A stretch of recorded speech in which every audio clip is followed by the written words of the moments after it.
Today, we're plunging into, well, a really unique enigma. The sudden rise and the really mysterious disappearance of a social media phenomenon known only as Foos. Our mission today is basically to unravel the Foos enigma and legacy. It's a fascinating case, really. I mean, Yeah. Foos just sort of exploded onto the scene. He gathered this huge following on TikTok pretty quickly, creating this really vibrant, authentic feeling space online. Yeah. And then almost overnight, he just deleted his entire page. Good. Vanished. Gone. Yeah, totally gone. It's the classic Cain conquered, vanished story, and it leaves us with just so many questions. Absolutely. And that's the core mystery we want to tackle, Yeah. right? What actually happened to Foos? And maybe even more interestingly, what was it about him, about his content that just grabbed so many people, inspired all that devotion, only to leave behind this sense of wonder and curiosity? So our deep dive today is all about exploring those theories around his disappearance, really digging into what made his stuff so different and looking at the questions he left behind. For his fans, sure, but also for like the wider social media world. So yeah, let's get into the heart of this mystery. Okay. What's really interesting here is that the sources we looked at, they point to a few pretty compelling theories right off the bat about why he disappeared. And each one offers a kind of different perspective on the pressures of being famous online. Okay. So one really prominent theory suggests things got, well, pretty serious, that he faced an alarming number of stalkers. Wow. Okay, that's deeply troubling. Does the source material give any sense of like the scale of this, or was Foos' situation maybe an isolated extreme case? It's a chilling thought, isn't it? That dark side of online visibility. Yeah, it is. The sources don't really specify the scale, no, Hmm. but the fact it's mentioned at all just highlights this significant kind of constant threat for public figures online. It points to how personal boundaries can just erode when you go viral. Right. And that's not the only pressure point mentioned. Another theory floating around is that he might have just been completely burned out from fighting that relentless algorithm. Oh, yeah, that's incredibly relatable. I mean, for anyone creating content online, that Yeah. constant pressure, Mhm. to keep producing, keep engagement up, trying to figure out and feed this ever-changing algorithm, it sounds exhausting. Totally. How might that have played out for Foos specifically, given what we know about his style? What connects directly to the nature of his streams, actually. Yeah. They were known for being deeply engaging, very personal. So trying to sustain that level of like authentic interaction day after day, while also trying to optimize for what the platform wants. Hmm. That sounds like a recipe for burnout. Definitely. Then there's maybe the most optimistic theory, or at least the most professionally driven one, which is that he signed with Anjuna Deep. Ah, the record label. Exactly. A pretty major label, known for that distinct, deep house, progressive electronic sound. Okay, that would certainly explain a sudden shift in focus. And maybe not having time for TikTok anymore. If he really did sign a deal with a label like Anjuna Deep, that implies a huge change in his career path. Our sources also mentioned Foos is a guy who truly does it all, suggesting he's, multi-talented. Does that adaptability make any one theory seem more likely Hmm. or less? It definitely adds to the intrigue, doesn't it? And it makes each theory feel plausible in its own way. Yeah. If he's multi-talented, yeah, a music career makes total sense. But it also means he might be the type to get burned out trying to juggle too many things. So his adaptability kind of becomes part of the enigma itself. Right. So while the mystery of why he left is compelling, what really hooked his audience, it seems, wasn't just the mystery, it was the content itself. Our sources really highlight this paradox. Hmm.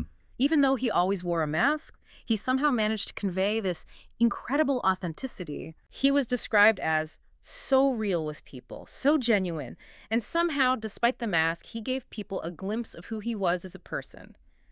That's quite something, isn't it? Achieving real authenticity while staying anonymous. It absolutely is.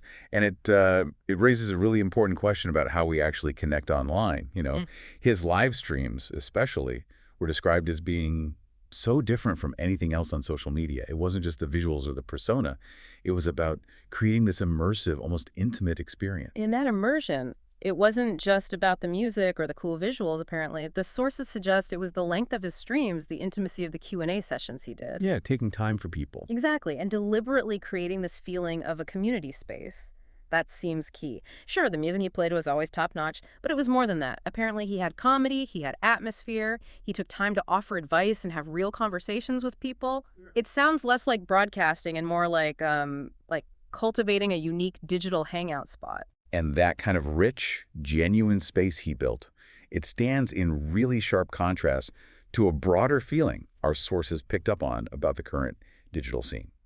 There's this observation that it's very sad how people that make meaningless content go viral, Mm-hmm. and the people that truly care about what they do never see the light of day, which suggests, a disconnect between what platforms often push and what maybe truly resonates with an audience at a deeper level. That's a pretty harsh judgment, isn't it? That quote, people don't want real, they just want to rot their brain. But this critique from the sources, it makes you wonder, is there some fundamental shift in what audiences are looking for? Or is it more about how platforms serve up content and the kinds of incentives they create for creators? Because Foos, with his genuine style and real conversations, he really seems like an anomaly in that whole ecosystem. Indeed.